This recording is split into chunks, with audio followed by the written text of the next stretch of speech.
Hello दोस्तों, welcome to Easy Learning Tree Junior. आज के हिंदी पॉडकास्ट सीरीज में हम लेकर आए हैं मुंशी प्रेमचंद की लोकप्रिय कहानी मृतक भोज। सेठ रामनाथ ने रोग सैया पे परे परे निराशापूर्ण दृष्टि से अपनी स्त्री सुशीला की ओर देखकर कहा, मैं बड़ा अभागा हूँ शीला, मेरे साथ तुम्हें सदैव ही दुख भोगना पड़ा। जब घर में कुछ ना था तो रात दिन गृहस्थी के धंधों और बच्चों के लिए मरती थी। जब जरा कुछ संभला और तुम्हारे आराम करने के दिन आए तो ये छोड़े चला जा रहा हूँ। आज तक मुझे आशा थी, पर आज वो आशा टूट गई। देखो शीला, रो मत, संसार में सभी मरते हैं, कोई 2 साल आगे, कोई 2 साल पीछे। अब गृहस्थी का भार तुम्हारे ऊपर है। मैंने रुपये नहीं छोड़े, लेकिन जो कुछ है उसे तुम्हारा जीवन किसी तरह कट जाएगा। ये राजा क्यों रो रहा है? सुशीला ने आंसू पोंछकर कहा, जिद्दी हो गया है और क्या। आज सवेरे से रट लगाया हुआ है कि मैं मोटर लूँगा। 50 रुपये से कम में आएगी मोटर? सेठ जी को इधर कुछ दिनों से दोनों बालकों पे बहुत स्नेह हो गया था। बोले, तो मंगा दो ना एक, बेचारा कब से रो रहा है। क्या क्या अरमान दिल में थे, सब धूल में मिल गए। रानी के लिए विलायती गुड़िया भी मंगा दो। दूसरों के खिलौने देखकर तरसती रहती है। जिस धन को प्राणों से भी प्रिय समझा, वह अंत को डॉक्टरों ने खाया। बच्चे मुझे क्या याद करेंगे कि बाप था। अब आगे बाप ने तो धन को लड़के लड़की से प्रिय समझा, कहीं पैसे की चीज़ भी लाकर नहीं दी। अंतिम समय जब संसार की असारता कठोर सत्य बनकर आंखों के सामने खड़ी हो जाती है, तो जो कुछ ना किया उसका खेद, और जो कुछ किया उस पर पश्चाताप मन को उदार और निष्कपट बना देता है। सुशीला ने राजा को बुलाया और उसे छाती से लगाकर रोने लगी।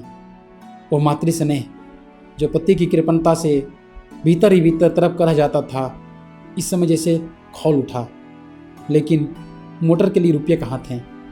सेठ जी ने पूछा, मोटर लोगे बेटा? अपनी अम्मा से रुपये लेकर भैया के साथ चले जाओ, खूब अच्छी मोटर लाना। राजा ने माता के आंसू और पिता का स्नेह देखा तो उसका बाल हट जैसे पिघल गया। बोला, अभी नहीं लूँगा। सेठ जी ने पूछा, क्यों? जब आप अच्छे हो जाएंगे तब लूँगा। सेठ जी फूट फूट कर रोने लगे। तीसरे दिन सेठ रामनाथ का देहांत हो गया। धनी के जीने से दुख बहुतों को होता है, सुख थोड़ों को। उनके मरने से दुख थोड़ों को होता है, सुख बहुतों को। महाब्राह्मणों की मंडली अलग सुखी है, पंडित जी अलग खुश हैं, और शायद बिरादरी के लोग भी प्रसन्न हैं। इसलिए कि एक बराबर का आदमी कम हुआ, दिल से एक कांटा दूर हुआ, और पटीदारों का तो पूछना ही क्या। अब वो पुरानी कसर निकालेंगे। हृदय को शीतल करने का ऐसा अवसर बहुत दिनों के बाद मिला है। आज 5वां दिन है। वो विशाल भवन सूना पड़ा है। लड़के न रोते हैं न हंसते हैं, मन मारे माँ के पास बैठे हैं, और विधवा भविष्य की अपार चिंताओं के भार से दबी हुई निर्जीव सी पड़ी है। घर में जो रुपये बच रहे थे वे दाह क्रिया की भेंट हो गए, और अभी सारे संस्कार बाकी पड़े हैं। भगवान, कैसे बेड़ा पार लगेगा। किसी ने द्वार पे आवाज़ दी। महाराज ने आकर सेठ धनीराम की आने की सूचना दी। दोनों बालक बाहर दौड़े। सुशीला का मन भी एक क्षण के लिए हरा हो गया। सेठ धनीराम बिरादरी के सरपंच थे। अबला का क्षुब्ध हृदय सेठ जी की इस कृपा से पुलकित हो उठा। आखिर बिरादरी के मुखिया हैं, ये लोग अनाथों की खोज खबर ना ले तो कौन ले। धन है ये पुण्यात्मा लोग जो इस मुसीबत में दीनों की रक्षा करते हैं। ये सोचती हुई सुशीला घूंघट निकाले बरोठे में आकर खड़ी हो गई। देखा तो धनीराम जी के अतिरिक्त और भी कई सज्जन खड़े हैं।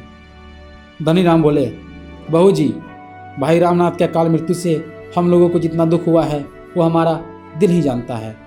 अभी उनकी उम्र ही क्या थी, लेकिन भगवान की इच्छा। अब तो हमारा यही धर्म है कि ईश्वर पर भरोसा रखे और आगे के लिए को राह निकाले। काम ऐसा करना चाहिए कि घर की आबरू भी बनी रहे और भाई जी की आत्मा संतुष्ट भी हो। कुबेर दास ने सुशीला को कनखियों से देखते हुए कहा, मर्यादा बड़ी चीज़ है, इसकी रक्षा करना हमारा धर्म है, लेकिन कमली के बाहर पाँव निकालना भी तो उचित नहीं। कितने रुपए हैं तेरे पास बहू? क्या कहा? कुछ नहीं। सुशीला, घर में रुपये कहाँ हैं सेठ जी? जो थोड़े बहुत थे वो बीमारी में उठ गए। धनीराम बोले, तो यह नई समस्या खड़ी हुई। ऐसी दशा में हमें क्या करना चाहिए कुबेरदास जी? कुबेरदास, जैसे हो भोज तो करना ही पड़ेगा। हाँ, अपनी सामर्थ्य देखकर काम करना चाहिए। मैं कर्ज लेने को ना कहूँगा। हाँ, घर में जितने रुपये का प्रबंध हो सके उसमें हमें कोई कसर न छोड़नी चाहिए। मृत जीव के साथ भी हमारा कुछ कर्तव्य है। अब तो वो फिर कभी ना आएगा, उससे सदैव के लिए नाता टूट रहा है, इसलिए सब कुछ हैसियत के मुताबिक होना चाहिए। ब्राह्मणों को तो भोज देना ही पड़ेगा, जिससे कि मर्यादा का निर्वाह हो। धनीराम बोले, तो क्या तुम्हारे पास कुछ भी नहीं है बहू जी? 2-4 हज़ार भी नहीं? सुशीला ने कहा, मैं आपसे सत्य कहती हूँ, मेरे पास कुछ भी नहीं है। ऐसे समय झूठ बोलूँगी? धनीराम ने कुबेरदास की ओर अर्धविश्वास से देखकर कहा, तब तो ये मकान बेचना पड़ेगा। कुबेरदास, इसके सिवा और क्या हो सकता है? ना कटाना तो अच्छा नहीं। रामनाथ का कितना नाम था, बिरादरी के स्तंभ थे। यही इस समय एक उपाय है। 10,000 रुपये मेरे आते हैं, सूद बट्टा लगा के कोई 15,000 रुपये मेरे हो जाएंगे, बाकी भोज में खर्च हो जाएगा। अगर कुछ बच रहा तो बाल बच्चों के काम आ जाएगा। धनीराम ने पूछा, आपके यहाँ कितने पर बंधक रखा था? कुबेरदास, 10,000 रुपये पर रुपये सैकड़े सूद। धनीराम, मैंने तो कुछ कम सुना है। कुबेरदास, उसका तो रहननामा रखा है, जमानी बातचीत थोड़ो ही है। मैं 2-4 हज़ार के लिए झूठ नहीं बोलूँगा। धनीराम, नहीं नहीं, ये मैं कब कहता हूँ? तो तूने सुन लिया बाई, पंचों की सलाह है कि मकान बेच दिया जाए। सुशीला का छोटा भाई संतलाल भी इसी समय आ पहुँचा। यह अंतिम वाक्य उसके कानों में पड़ गया। बोल उठा, किस लिए मकान बेच दिया जाए? बिरादरी के भोज के लिए? बिरादरी तो खा पी कर रह लेगी, इन अनाथों की रक्षा कैसे होगी? इनके भविष्य के लिए भी तो कुछ सोचना चाहिए। धनीराम ने कोप भरी आंखों से देखकर कहा, आपको इन मामलों में टांग अड़ाने का कोई अधिकार नहीं। केवल भविष्य की चिंता करने से काम नहीं चलता, मृतक का पीछा भी किसी तरह सुधारना ही पड़ता है। आपका क्या बिगड़ेगा? हंसी तो हमारी होगी। संसार में मर्यादा से प्रिय कोई वस्तु नहीं। मर्यादा के लिए प्राण तक दे देते हैं। जब मर्यादा ही ना रही तो क्या रहा? अगर हमारी सलाह पूछोगे तो हम यही कहेंगे, आगे बाई का अख्तियार है, जैसा चाहे करे, पर हमसे कोई सरोकार ना रहेगा। चलिए कुबेरदास जी, चले। सुशीला ने भयभीत होकर कहा, भैया की बातों का विचार ना कीजिए, इनकी तो यह आदत है। मैंने तो आपकी बात नहीं टाली, आप मेरे बड़े हैं, घर का हाल आपको मालूम है। मैं अपने स्वामी की आत्मा को दुखी करना नहीं चाहती, लेकिन जब उनके बच्चे ठोकर खाएंगे तो क्या उनकी आत्मा दुखी ना होगी? बेटी का ब्याह करना ही है, लड़के को पढ़ाना लिखाना ही है। ब्राह्मणों को खिला दीजिए, लेकिन बिरादरी करने का मुझ में सामर्थ्य नहीं है। दोनों महानुभावों को जैसे थप्पड़ लगी, इतना बड़ा अधर्म, भला ऐसी बात भी जबान से निकाली जाती है? पंच लोग अपने मुख में कालिक न लगने देंगे। दुनिया विधवा को ना हंसेगी, हंसी होगी पंचों की। ये जग हंसाई वे कैसे सह सकते हैं? ऐसे घर के द्वार पर झांकना भी पाप है। सुशीला रोक कर बोली, मैं अनाथ हूँ, नादान हूँ, मुझ पर क्रोध ना कीजिए। आप लोग ही मुझे छोड़ देंगे तो मेरा कैसे निर्वाह होगा? इतने में 2 महाशय और आ बिराजे, एक बहुत मोटे और दूसरे बड़े दुबले। नाम भी गुणों के अनुसार है, भीमचंद और दुर्बलदास। धनीराम ने संक्षेप में यह परिस्थिति उन्हें समझा दी। दुर्बलदास ने सहृदयता से कहा, तो ऐसा क्यों नहीं करते कि हम लोग मिलकर कुछ रुपये दे दें? जब इसका लड़का सयाना हो जाएगा तो रुपये मिल ही जाएंगे। अगर ना भी मिले तो एक मित्र के लिए कुछ बल खा जाना कोई बड़ी बात नहीं। संतलाल ने प्रसन्न होकर कहा, इतनी दया आप करेंगे तो क्या पूछना। कुबेरदास त्योरी चढ़ाकर बोले, तुम तो बेसिर पैर की बात करने लगे दुर्बलदास जी। इस वक्त के बाजार में किसके पास फालतू रुपये रखे हुए हैं? भीमचंद, सो तो ठीक है, बाजार की ऐसी मंदी कभी देखी नहीं, पर निवाह तो करना चाहिए। कुबेरदास अकर गए, तो सुशीला के मकान पे दांत लगाए हुए थे। ऐसी बातों से उनके स्वार्थ में बाधा पड़ती थी। वो अपने रुपये अब वसूल करके छोड़ेंगे। भीमचंद ने उन्हें किसी तरह सचेत किया, लेकिन भोज तो देना ही पड़ेगा। उस कर्तव्य का पालन ना करना समाज की नाक काटना है। सुशीला ने दुर्बलदास में सहृदयता का आभास देखा। उनकी ओर दीन नेत्रों से देखकर बोली, मैं आप लोगों से बाहर थोड़े ही हूँ, आप लोग मालिक हैं, जैसा उचित समझे वैसा करे। दुर्बलदास, तेरे पास कुछ थोड़े बहुत गहने होंगे भाई? हाँ गहने हैं, आधे तो बीमारी में बिक गए, आधे बच्चे हैं। सुशीला ने सारे गहने लाकर पंचों के सामने रख दिए, पर यह तो मुश्किल से 3000 में उठेंगे। दुर्बलदास ने पोटली को हाथ में तोड़कर कहा, 3000 को कैसे जाएंगे, 3500 दिला दूंगा। भीमचंद ने फिर पोटली को तोड़कर कहा, मेरी बोली 4000 की है। कुबेरदास को मकान की बिक्री का प्रश्न छेड़ने का अवसर फिर मिला। 4000 ही में क्या हुआ जाता है? बिरादरी का भोज है या दोस्त मिठाना है? बिरादरी में कम से कम 10,000 का खर्चा है, मकान तो निकालना ही पड़ेगा। संतलाल ने और चबाकर कहा, मैं कहता हूँ आप लोग क्या इतने निर्दयी हैं? आप लोगों को अनाथ बालकों पे दया नहीं आती? क्या उन्हें रास्ते का भिखारी बनाकर छोड़ेंगे? लेकिन संतलाल की फरियाद पर किसी ने ध्यान न दिया। मकान की बातचीत अब नहीं टाली जा सकती थी। बाजार मंदा है, 20,000 से बेसी नहीं मिल सकते हैं। 15,000 तो कुबेरदास के हैं, 5,000 बचेंगे, 4,000 गहनों से आ जाएंगे। इस तरह 9,000 में बड़ी किफ़ायत से ब्राह्मण भोज और बिरादरी भोज दोनों निपटा दिए जाएंगे। सुशीला ने दोनों बालकों को सामने करके करबद्ध होकर कहा, पंचों, मेरे बच्चों का मुंह देखिए। मेरे घर में जो कुछ है वो आप सब ले लीजिए, लेकिन मकान छोड़ दीजिए। मुझे कहीं ठिकाना ना मिलेगा। मैं आपके पैरों पड़ती हूँ, मकान इस समय न बेचें। इस मूर्खता का क्या जवाब दिया जाए? पंच लोग तो खुद चाहते थे कि मकान ना बेचना पड़े। उन्हें अनाथों से कोई दुश्मनी नहीं थी, किंतु बिरादरी का भोज और किस तरह किया जाए? अगर विधवा कम से कम 5,000 रुपये का जुगाड़ और कर दे तो मकान बच सकता है, पर वो ऐसा नहीं कर सकती, तो मकान बेचने के सिवा और कोई उपाय नहीं। कुबेर ने अंत में कहा, देख भाई, बाजार की दशा इस समय खराब है, रुपये किसी से उधार नहीं मिल सकते। बाल बच्चों के भाग में लिखा होगा तो भगवान और किसी हीले से देंगे। हिले रोजी बहाने मौत। बाल बच्चों की चिंता मत कर, भगवान जिसको जन्म देता है उसकी जीविका की जुगत पहले ही से ही कर देता है। हम तुझे समझाकर हार गए। अगर तू अब भी अपना हट न छोड़ेगी तो हम बात भी ना पूछेंगे, फिर यहाँ तेरा रहना मुश्किल हो जाएगा। शहर वाले तेरे पीछे पड़ जाएंगे। विधवा सुशीला अब क्या करती? पंचों से लड़कर वो कैसे रह सकती थी? पानी में रहकर मगर से कौन बैर कर सकता है? घर में जाने के लिए उठी पर वहीं मूर्छित होकर गिर पड़ी। अभी तक आशा संभाले हुई थी, बच्चों के पालन पोषण में वो अपना वैतव्य भूल सकती थी, पर अब तो अंधकार था चारों ओर। सेठ रामनाथ के मित्रों का उनके घर पर पूरा अधिकार था। मित्रों का अधिकार ना हो तो किसका हो? स्त्री कौन होती है?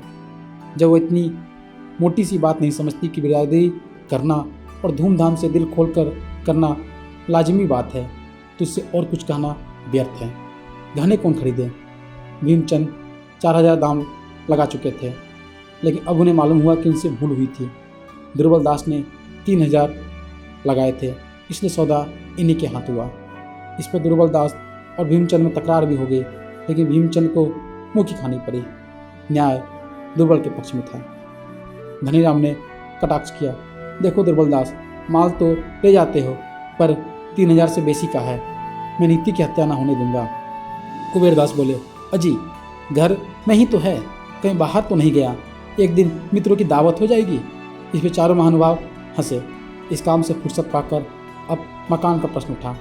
कुबेरदास 20,000 देने पर तैयार थे, तो कानूनी कार्रवाई किए बिना संदेह की गुंजाइश थी। ये गुंजाइश क्यों कर रखी जाए? एक दलाल बुलाया गया।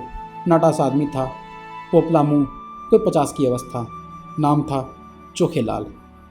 कुबेरदास ने कहा, चोखेलाल जिससे हमारी 30 साल की दोस्ती है, आदमी क्या रत्न है। भीमचंद, देखो चोखेलाल, हमें यह मकान बेचना है, इसके लिए कोई अच्छा ग्राहक लाओ, तुम्हारी दलाली पक्की। कुबेरदास बोले, बाजार का हाल अच्छा नहीं है, लेकिन फिर भी हमें यह तो देखना पड़ेगा कि रामनाथ के बाल बच्चों को टूटा ना हो। कान में बोले, 20 से आगे न जाना। भीमचंद, देखिए कुबेरदास, ये अच्छी बात नहीं है। कुबेरदास, तो मैं क्या कर रहा हूँ? मैं तो यही कह रहा था कि अच्छे दम लगवाना। चोखेलाल ने कहा, आप लोगों को मुझसे ये कहने की ज़रूरत नहीं, मैं अपना धर्म समझता हूँ। रामनाथ जी मेरे भी मित्र थे। मुझे यह भी मालूम है कि इस मकान को बनवाने में 1 लाख से कम एक पाई भी नहीं लगे, लेकिन बाजार का हाल क्या आप लोगों से छिपा है? इस समय इसके 25,000 से बेसी नहीं मिल सकते। सुविधे से तो कोई ग्राहक से 10-5,000 और मिल जाएंगे, लेकिन इस समय तो कोई ग्राहक भी मुश्किल से मिलेंगे। लो दही और लाओ, दही की बात है। धनीराम ने कहा, 25,000 रुपये तो बहुत कम है भाई, और ना सही 30,000 तो करा दो। चोखेलाल, 30 तो क्या, मैं 40 करा दूँ, पर कोई ग्राहक तो मिले। आप लोग कहते हैं तो मैं 30,000 रुपये की बातचीत करूँगा। धनीराम बोले, जब 30,000 में ही देना है तो कुबेरदास जी ही क्यों ना ले लें? इतना सस्ता माल दूसरे को क्यों दिया जाए? कुबेरदास, आप सब लोगों की राय है तो ऐसा ही कर लिया जाए। धनीराम ने हाँ हाँ कहकर हामी भरी। भीमचंद मन में अटके रह गए। ये सौदा भी पक्का हो गया। आज ही वकील ने बैनामा लिखा, तुरंत रजिस्ट्री भी हो गई। सुशीला के सामने बैनामा लाया गया तो उसने एक ठंडी सांस ली और सजल नेत्रों से उस पर हस्ताक्षर कर दिए। अब उसे उसके सिवा और कहीं शरण नहीं है। बेवफा मित्र की भांति ये घर भी सुख के दिनों में साथ देकर दुख के दिनों में उसका साथ छोड़ रहा है। पंच लोग सुशीला के आंगन में बैठे बिरादरी के रुख के लिख रहे हैं और अनाथ विधवा ऊपर झरोके पर बैठी भाग्य को रो रही है। इधर रुक्का तैयार हुआ, उधर विधवा की आंखों से आंसू की बूंदें निकलकर रुक्के पर गिर पड़ी। धनीराम ने ऊपर देखकर कहा, पानी का छींटा कहाँ से आया? संतलाल बोले, बाई बैठी रो रही है, उसने रुक्के पर अपने रक्त के आंसू की मुहर लगा दी है। धनीराम थोड़ा ऊंचे स्वर में बोले, अरे तू रो क्यों रही है बाई? ये रोने का समय नहीं है। तुझे तो प्रसन्न होना चाहिए कि पंच लोग तेरे घर में आज यह शुभ कार्य करने के लिए जमा हुए हैं। जिस पति के साथ तूने इतने दिनों भोग विलास किया, उसी का पीछा सुधारने में तू दुख मनाती है। बिरादरी में रुक्का फिरा। इधर 3-4 दिन पंचों ने भोज की तैयारी में बिताए। घी धनीराम जी की आढ़त से आया, मैदा चीन की आढ़त भी उन्हीं की थी। 5वें दिन प्रातःकाल ब्रह्म भोज हुआ। संध्या समय बिरादरी का जियोनार। सुशीला के द्वार पर बग्गी और मोटरों की कतारें खड़ी थी। भीतर मेहमानों की पंक्ति थी। आंगन, बैठक, दालान, बरोठा, ऊपर की छत, नीचे ऊपर ब्राह्मणों से भरा हुआ था। लोग भोजन करते थे और पंचों को सराहते थे। खर्च तो सभी करते हैं, पर इंतजाम का सलीका चाहिए। ऐसे स्वादिष्ट पदार्थ बहुत कम खाने में आते हैं। सेठ चंपाराम के भोज के बाद ऐसा भोज रामनाथ जी का ही हुआ है। अमृतियाँ कैसी कुरकुरी हैं, रसगुल्ले मेवे से भरे हैं। सारा श्रेय पंचों को है। धनीराम ने नम्रता से कहा, आप भाइयों की दया है जो ऐसा कहते हो। रामनाथ से भाईचारे का व्यवहार था, हम ना करते तो कौन करता। 4 दिन से सोना नसीब नहीं हुआ। आप धन्य हैं, मित्र हो तो ऐसे हो। क्या बात है, आपने रामनाथ जी का नाम रख लिया। बिरादरी यही खाना खिलाना देखती है, रोकर देखने नहीं जाती है। मेहमान लोग बखान बखान कर माल उड़ा रहे थे। उधर कोठरी में बैठी हुई सुशीला सोच रही थी, संसार में ऐसे स्वार्थी लोग हैं। सारा संसार स्वार्थमय हो गया है। सब पेटों पर हाथ फेर फेर कर भोजन कर रहे हैं। कोई इतना भी नहीं पूछता कि अनाथों के लिए कुछ बचा या नहीं।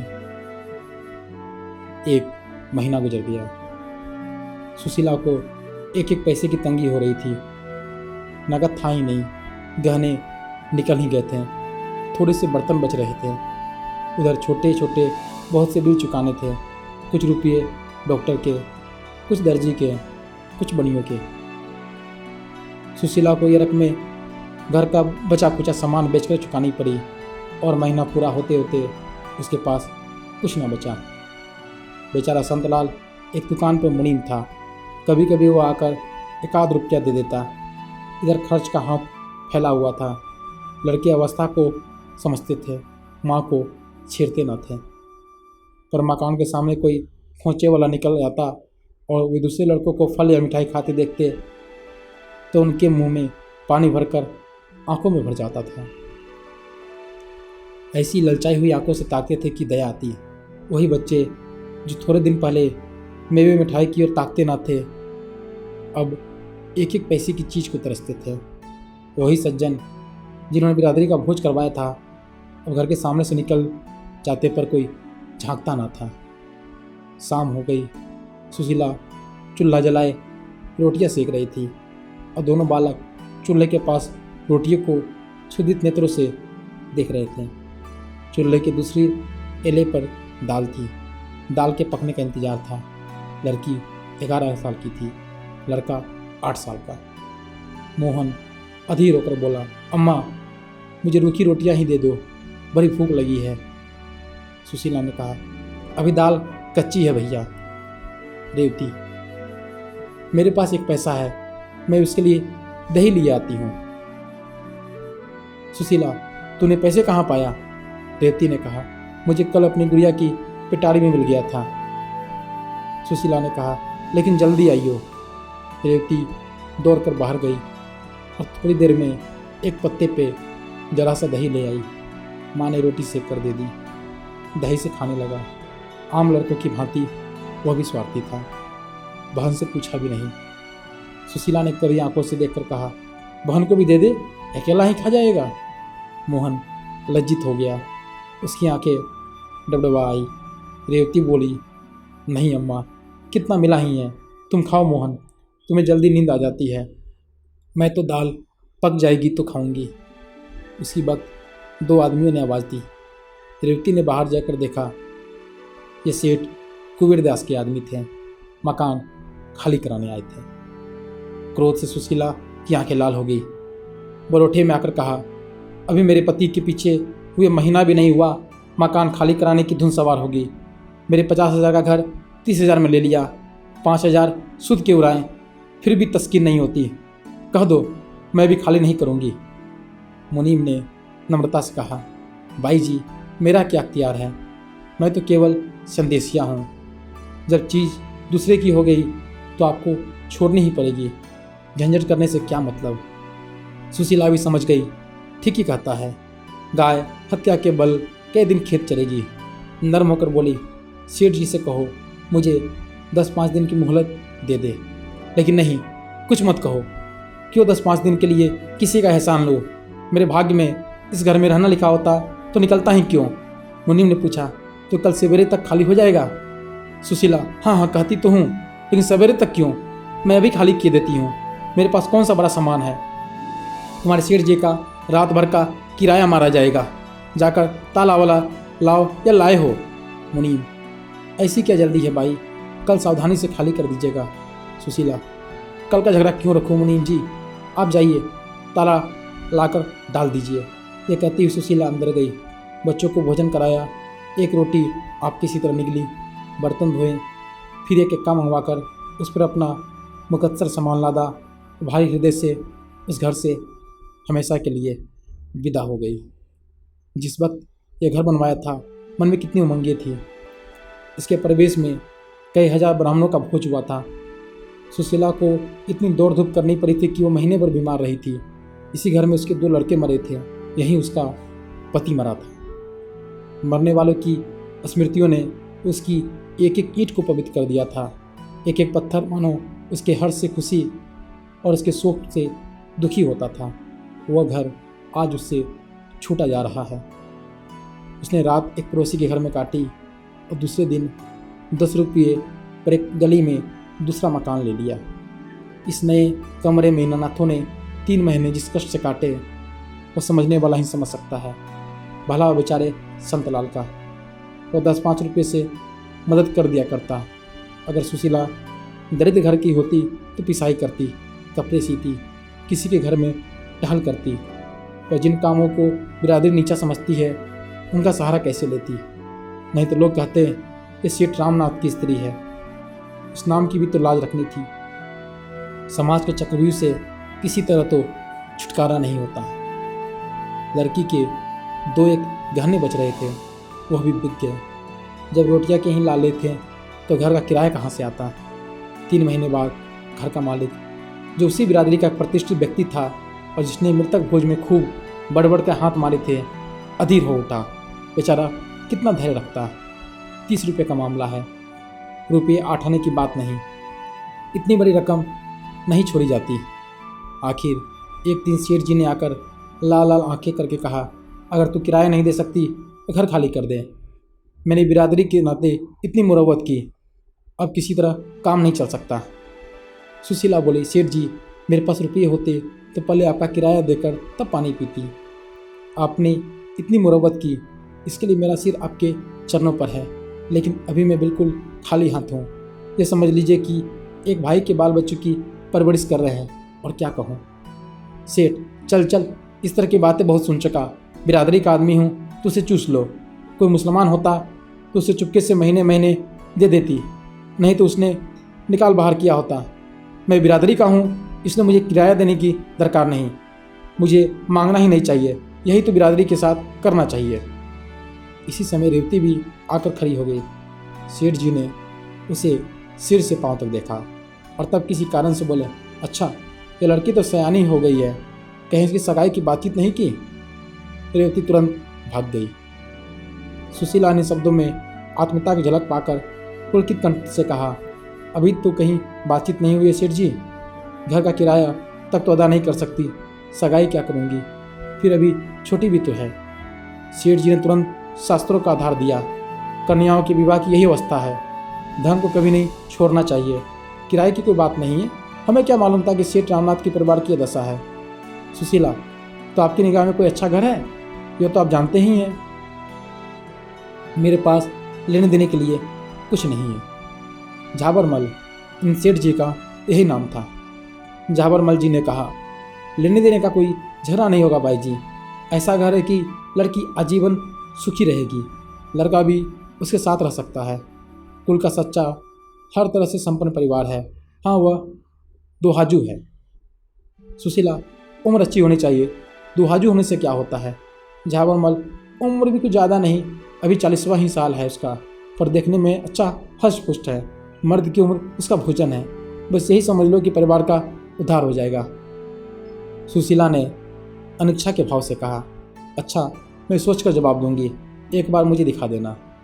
झाबरमल बोले, दिखाने को कहीं नहीं जाना है भाई, वो तो तेरे सामने ही खड़ा है।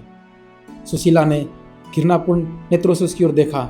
इस 50 साल के बुढ़े की यह हवस, छाती का मांस लटक कर नाभि तक आ पहुंचा है, फिर भी विवाह की धुन सवार है।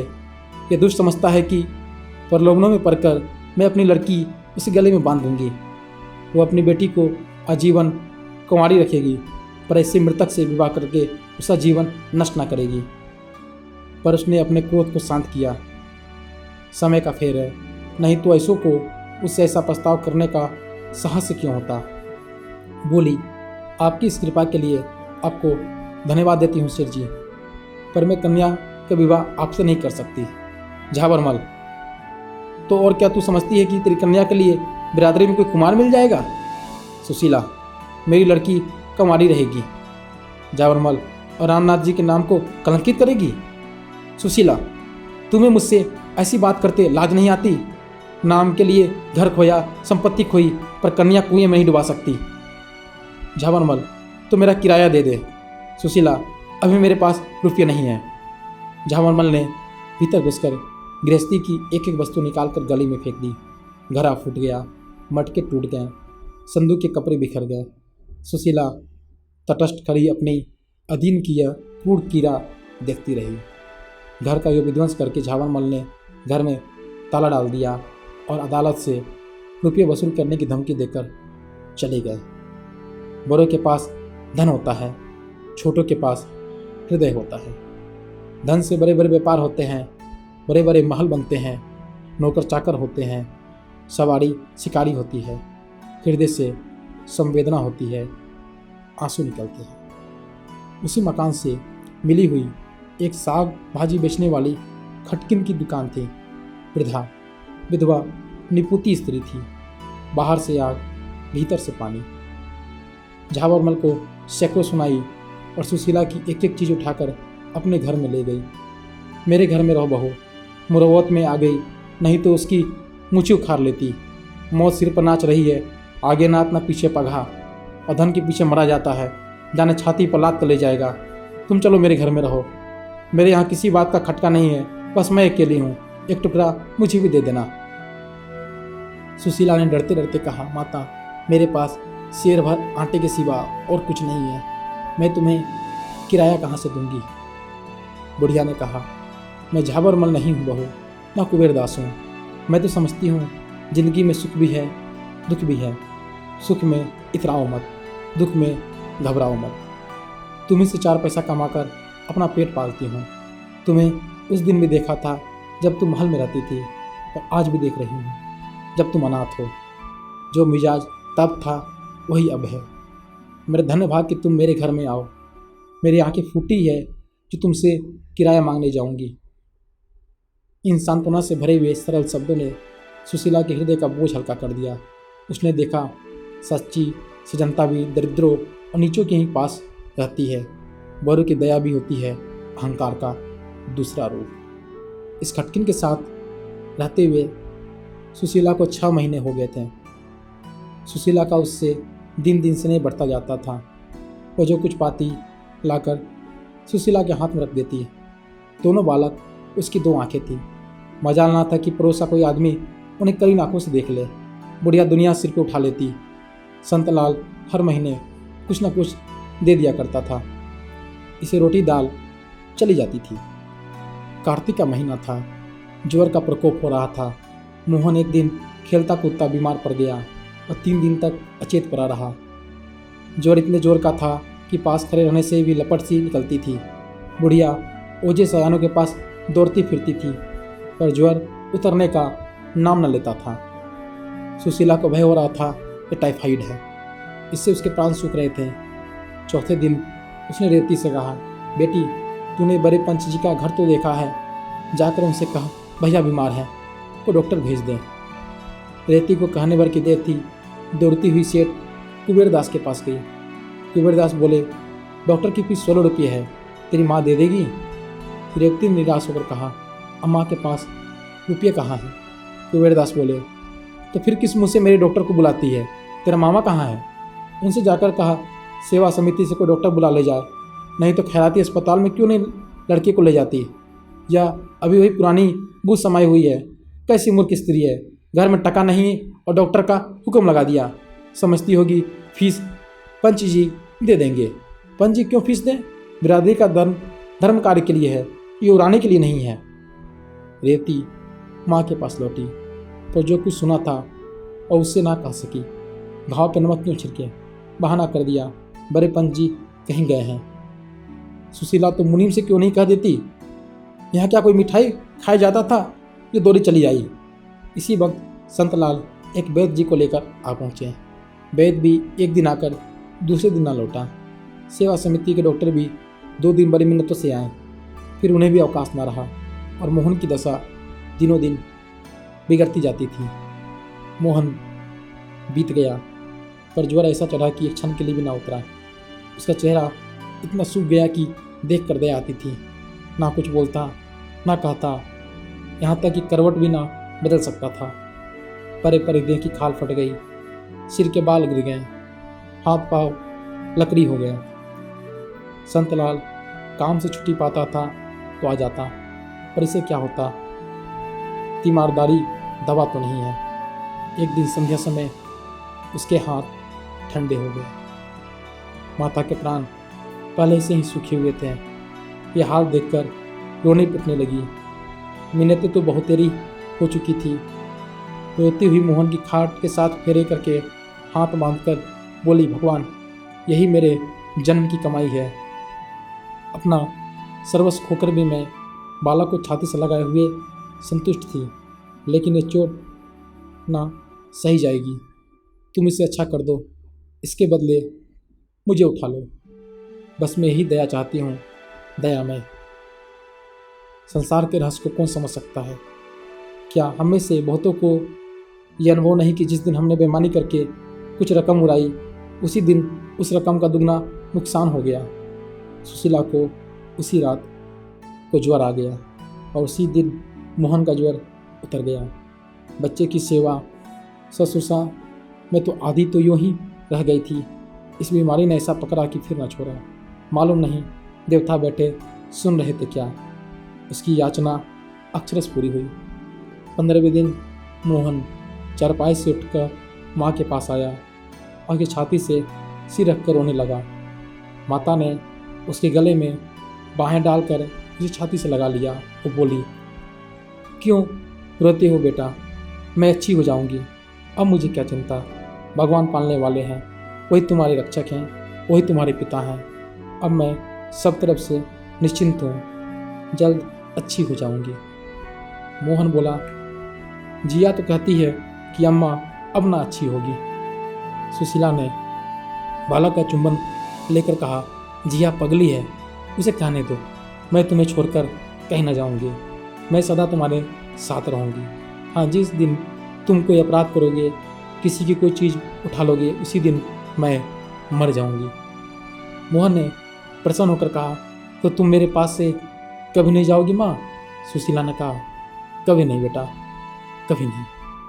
उसी रात को दुख और विपत्ति की मारी हुई यह अनाथ विधवा दोनों अनाथ बालकों को भगवान पर छोड़कर परलोक सिधार गई। इस घटना को 3 साल हो गए। मोहन और युवती दोनों उसी वृद्धा के पास रहते हैं। बुढ़िया माँ तो नहीं है, लेकिन माँ से बढ़कर है। रोज मोहन को रात को रखी रोटियां खिलाकर गुरुजी की पाठशाला में पहुंच जाती है। छुट्टी के समय जाकर लेवा आती है। रेवती का अब 14वां साल है। वो घर का सारा काम, पीसना, कूटना, चौका, बर्तन, झाड़ू बुहारू करती है। बुढ़िया सौदा बेचने चली जाती है तो दुकान पर भी आ बैठती है। एक दिन बड़े पंच सेठ कुबेर दास ने उसे बुला भेजा और कहा, तुझे दुकान पर बैठते शर्म नहीं आती? सारी बिरादरी की नाक काट रही है। खबरदार, जो कल से दुकान पर बैठी। मैंने तेरे पानी ग्रहण के लिए झावरमल जी को पक्का कर लिया है। सेठानी ने समर्थन किया, तू अब सयानी हुई बेटी, अब तेरा इस तरह बैठना अच्छा नहीं। लोग तरह तरह की बातें करने लगते हैं। सेठ झावरमल तो राजी ही ना होते थे। हमने बहुत कह सुनकर राजी किया है। बस समझ ले कि रानी हो जाएगी। लाखों की संपत्ति है, लाखों की। तेरे धन्य भाग की ऐसा वर मिला। तेरा छोटा भाई है, उसको भी कोई दुकान करा दी जाएगी। सेठ बिरादरी की कितनी बदनामी है, सेठानी है ही। रेवती ने लज्जित होकर कहा, मैं क्या जानूँ, आप मामा से कहें। सेठ वो कौन होता है, टके पर मुनि भी करता है, उससे मैं क्या पूछूं? मैं बिरादरी का पंच हूँ, मुझे अधिकार है इस काम से बिरादरी का कल्याण देखूँ वो करूँ। मैंने और पंचों ने राय ले ली, सब मुझसे सहमत हैं। अगर तू यूँ नहीं मानेगी तो हम अदालती कार्रवाई करेंगे। तुझे खर्च वर्च का काम होगा या लेती जा। यह कहते हुए उन्होंने 20 रुपये के नोट रेवती की तरफ फेंक दिए। रेवती ने उठाकर वही पुर्जे पुर्जे कर डाले और तमतमाए मुख से बोली, बिरादरी ने तब हम लोगों की बात ना पूछी जब हम रोटी को मुहताज थे। मेरी माता मर गई, कोई झाँकने तक ना आया। मेरा भाई बीमार था, किसी ने खबर तक ना ली। ऐसी बिरादरी की मुझे परवाह नहीं। रेवती चली गई तो झावरमल कोठे से निकल आए, चेहरा उदास था। सेठानी ने कहा, लड़की बड़ी घमंडीन है, आँख का पानी मर गया है। झावरमल 20 रुपये खराब हो गए, ऐसा फरा कि जुड़ भी नहीं सकते। कुबेरदास, तुम घबराओ नहीं, मैं इसे अदालत से ठीक करूँगा। जाति कहाँ है? झावरमल, अब तो आपका ही भरोसा है। बिरादरी के बड़े पंच की बात कहीं मिथ्या हो सकती है। रेवती नाबालिग थी, माता पिता नहीं थे। ऐसी दशा में पंचों का उस पर पूरा अधिकार था। वह बिरादरी के दबाव में नहीं रहना चाहती है, ना चाहे। कानून बिरादरी के अधिकार की उपेक्षा नहीं कर सकता। संत लाल ने यह माजरा सुना तो दांत पीस कर बोले, ना जाने इस बिरादरी का भगवान कब अंत करेंगे। रेवती बोली, क्या बिरादरी मुझे जबरदस्ती अपने अधिकार में ले सकती है? संतलाल, हाँ बेटी, धनिकों के हाथ में तो कानून भी है। रेवती, मैं कह दूंगी कि मैं उनके पास नहीं रहना चाहती। संतलाल, तेरे कहने से क्या होगा, तेरे भाग में ही लिखा था, तो किसका बस है। मैं जाता हूँ बड़े पंच के पास। रेवती बोली, नहीं मामा जी, तुम कहीं ना जाओ। जब भाग का ही भरोसा है तो जो कुछ भाग में लिखा होगा वही होगा। रात तो रेवती ने घर में काटी, बार बार निद्रामग्न भाई को गले लगाती। यह अनाथ अकेला कैसा रहेगा, ये सोचकर उसका मन कातर हो जाता, पर झावरमल की सूरत याद करके उसका संकल्प दृढ़ हो जाता। प्रातःकाल रेवती गंगा स्नान करने गई। यह इधर कई महीनों से उसका नित्य का नियम था। आज जरा अंधेरा था, पर यह कोई संदेह की बात ना थी। संदेह तो तब हुआ जब 8 बज गए और वो लौट कर ना आई। तीसरे पहर सारी बिरादरी में खबर फैल गई, सेठ रामनाथ की कन्या गंगा में डूब गई, उसकी लाश पाई गई। कुबेरदास ने कहा, चलो अच्छा हुआ, बिरादरी की बदनामी तो ना होगी। झावरमल ने दुखी मन से कहा, मेरे लिए अब कोई और उपाय कीजिए। उधर मोहन सिर पीट पीट कर रो रहा था। अब उड़िया उसे गोद में लिए समझा रही थी, बेटा उस देवी के लिए क्यों रोते हो? जिंदगी में उसके दुख ही दुख था। अब वह अपनी माँ की गोद में आराम कर रही है। हिंदी पॉडकास्ट के नए अंक में फिर आपसे मुलाकात होगी। तब तक के लिए धन्यवाद। हमारे चैनल से जुड़े रहने के लिए एवं हमारा उत्साहवर्धन करने के लिए इस चैनल को सब्सक्राइब कर लें। साथ ही कमेंट, लाइक एवं शेयर करना ना भूलें। धन्यवाद।